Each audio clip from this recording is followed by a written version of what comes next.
Hey, quick question. When's the last time you actually felt peaceful in December? Or did you just perform happiness while secretly dying inside? Because here's the thing nobody says out loud: the Christmas tree, pagan. December the 25th, politically chosen in the 4th century. Santa Claus, a Coca-Cola mascot on top of a Norse god. And the Bible you swear has the whole story, is literally missing books which were deliberately taken out. You were raised to call this Christian tradition, but when you look closer, modern Christmas is a 1700-year hodgepodge of ancient pagan festivals, clever Roman political agenda, and straight up capitalist genius. And the craziest part, you already feel the fakery every single year, but you keep doing it anyway. So let's rip off the tinsel and talk about what this season actually is and what it could be if we stopped lying to ourselves.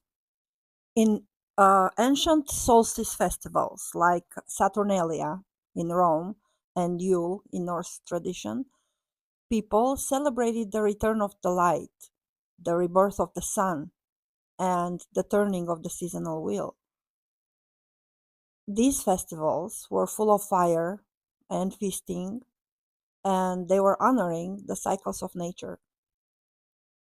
There is no historical evidence Jesus was born on December the 25th.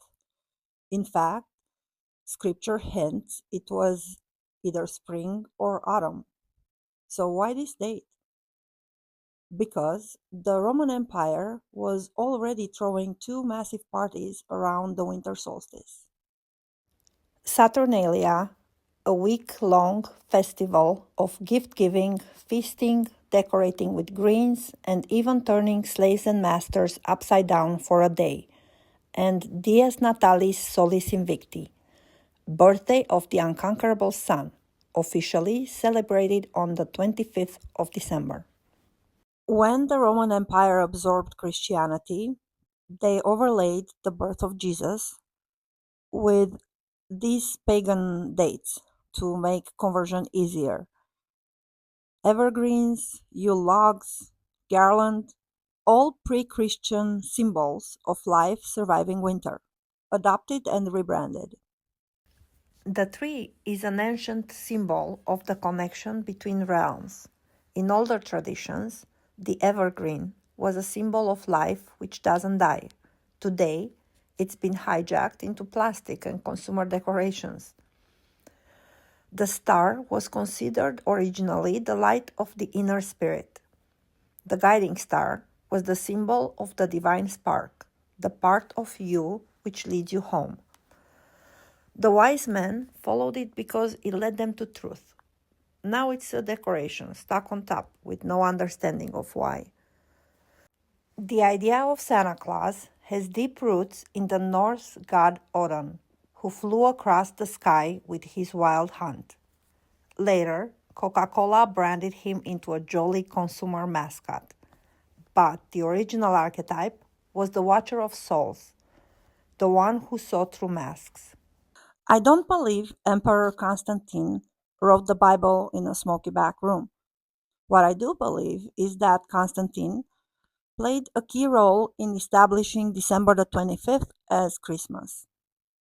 He was looking for a way to overtake Rome, and he used the Jesus followers to achieve that goal. The Bible, Constantine picked and chose those which suited his purpose, edited the content, and made the new books easily available to the masses. The end result was a group of well known, easy to believe stories, which taught the followers how to pay their taxes and be obedient. While Constantine himself did not convert to Christianity, instead, he continued his Mithra worshipping pagan religion. I don't know if this was sneaky or evil, or if it is how religion spread in the ancient world. whichever it is, it's the same reason missionaries in Mexico turned Aztec festivals into Day of the Dead celebrations. So, when did Christmas become a shopping holiday? For most history, Christmas was mostly a church service and a feast. The explosion happened in the 1800s. In 1943, Charles Dickens wrote A Christmas Carol. Suddenly, Christmas was about family, generosity, and presents. In the 1870s, department stores across America and Britain started Christmas shopping seasons. And in 1931, Coca-Cola hired artist Haddon Sandblum to draw Santa in red and white, their brand colors. That image sticks forever. By the 21st century, Americans alone spend over $1 trillion every December. Christmas has become a pressure cooker ritual of forced cheer. You're supposed to perform happiness like your life depends on it. Go into debt for gifts nobody likes, sit across from relatives you can barely stand, put on a smile, and label the whole exhausting performance joy. The real Christ consciousness is about inner light, rebirth, and the kind of truth which shatters illusions. But over time, that was hidden under mimicking rituals, consumerism, performance, distraction, and emotional manipulation. Today's Christmas is mostly a mockery. The system uses it to push spending, trigger loneliness, reinforce fake happiness, and trap people in emotional cycles tied to gifts, family roles, and stress.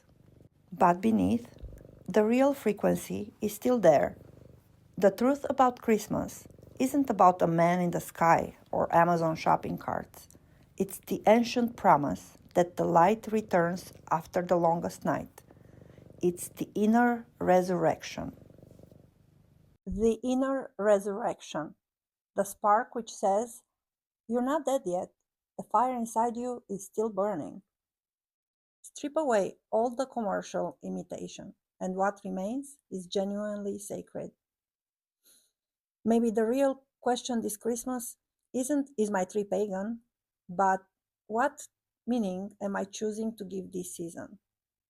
If you enjoyed this video, please give it a thumbs up and don't forget to subscribe.